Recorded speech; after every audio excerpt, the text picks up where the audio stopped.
اعوذ باللہ من الشیطان الرجیم، بسم اللہ الرحمن الرحیم۔ میرا نام سہیل خرم فاروقی اور آپ دیکھ رہے ہیں ہمارا یوٹیوب چینل ہمارے مسائل اور ان کا انقلابی حل۔ ہمارا آج کا پروگرام ہے بھارت میں مسلم کشف فسادات۔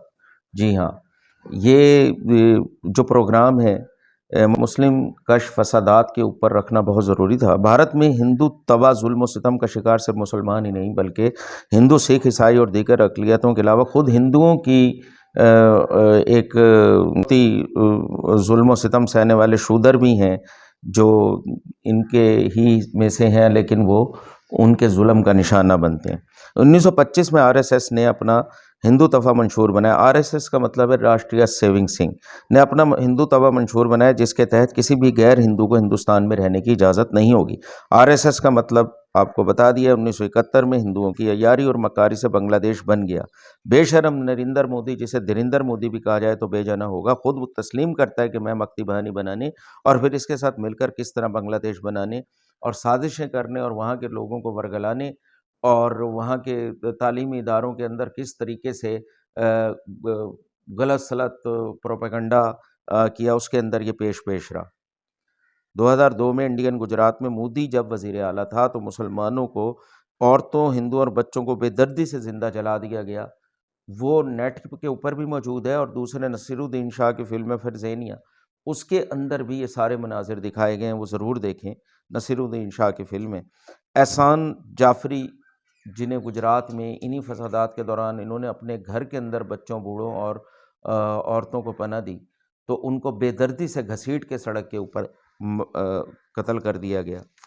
2014 میں RSS مودی کو وزیر اعظم بنانے میں کامیاب ہو گئی۔ پہلے یہ بہت ہی شرمناک بات تھی۔ پہلے مختلف ہتھ کنڈوں کے ذریعے مسلمانوں کو دیوار سے لگایا جاتا ہے، پھر انہیں گھر واپس لانے کے لیے یہی تنظیم، گھر واپسی کے نام سے ایک تنظیم انہوں نے بنائی بھی ہے، اور پھر انہیں لالچ دیا جاتا ہے کہ جی آپ کو آپ کا گھر واپس کر دیا جائے گا، جائیداد، دکان، کاروبار وغیرہ، آپ ہندو بن جائیں۔ RSS ہندو مسلم فسادات کے باعث بن رہی ہے۔ اس کے اوپر نہ تو یورپ نے پابندی لگائی، نہ امریکہ نے لگائی، نہ اس کو کسی گرے لسٹ میں شامل کیا ہے۔ یہ کیا دوہرا معیار ہے؟ اس طرح نہیں ہوتا۔ ٹیسٹا سلٹیویٹ ایک گجرات کے وکلا گھرانے سے تعلق رکھتی ہیں۔ انہوں نے مسلمانوں پہ جو گجرات میں یا پورے ہندوستان میں جو ظلم ہوتے ہیں اس کے اوپر متعدد کتابیں لکھی ہیں۔ پلوامہ حملہ جیسی کارروائی تھی جس میں 50 سے زائد انڈین فوجیوں کو ہلاک کیا گیا، وہ بھی زبردستی مسلمانوں پہ تھوپا جا رہا تھا میڈیا کے ذریعے، دوسرے بعد میں خود انہی کی سازش یہ پکڑی گئی۔ پولیس اور سیکورٹی فورسز کے دیگر ادارے جب مسلم کشف فسادات ہو رہے ہوتے ہیں تو ہندوؤں کو نہ صرف ہتھیار فراہم کرتے ہیں بلکہ ان کی حوصلہ افزائی کرتے ہیں، اور کھڑے ہوئے دیکھ رہے ہوتے ہیں کہ کس طریقے سے وہ معصوم بچوں کو مارتے ہیں، عورتوں کو اور بوڑھوں کو قتل کرتے ہیں اور گھروں کو آگ لگاتے ہیں۔ کوئی بھی اس چیز کو نہیں روکتا۔ احسان جعفری صاحب کی جو بیوہ ہیں ذکیہ جعفری، وہ اپنے میاں کے قتل کے لیے جو وہاں کا وزیر داخلہ ہے نام نہاد امیت شاہ، اس کے خلاف دھکے کھا رہی ہیں اور کچھ نہیں ہو رہا۔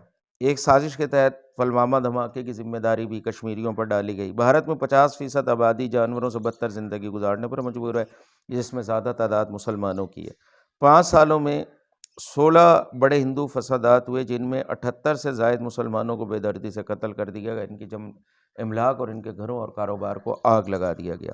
1919 کے انتخابات میں پہلی مرتبہ BJP ووٹر کو فوجیوں میں بے ایمانی سے، فراڈ سے، دھونس سے، دھمکیوں سے، اور ووٹروں کو جس طریقے سے بھی جو ہتھ کنڈا استعمال کرتے تھے BJP کی حکومت بن گئی۔ اب BJP حکومت بننے کے بعد مسلسل نہ صرف مسلمانوں کے خلاف، کشمیریوں کے خلاف طرح طرح کے مظالم ڈھا رہے ہیں اور قوانین بنا رہے ہیں، بلکہ دیگر اقلیتیں بھی ان کے نشانے پر ہیں۔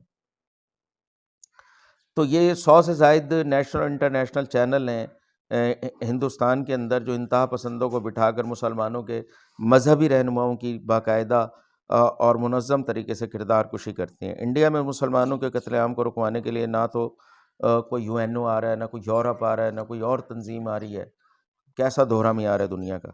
اب ہم مسلمانوں کو کہیں گے کہ خود ہمت کریں۔ اللہ پاک اس قوم کی حالت نہیں بدلتا جو اپنی حالت بدلنے کی کوشش نہیں کرتی۔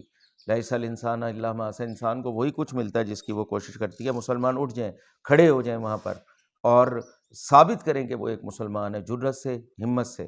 اور ٹکرا جائیں باطل سے، طاغوت سے، دیکھیں اللہ پاک ان کی کیسے مدد کرتا ہے۔ ظلم کو سہنا بھی ایک بہت بڑا ظلم ہوتا ہے۔ عالم اسلام پائندہ باد، پاکستان زندہ باد۔ آپ کا خیر اندیش سہیل خرم فاروقی۔ میرا چینل پسند آیا اور سبسکرائب کریں، لائک کریں۔ آپ کا بہت شکریہ۔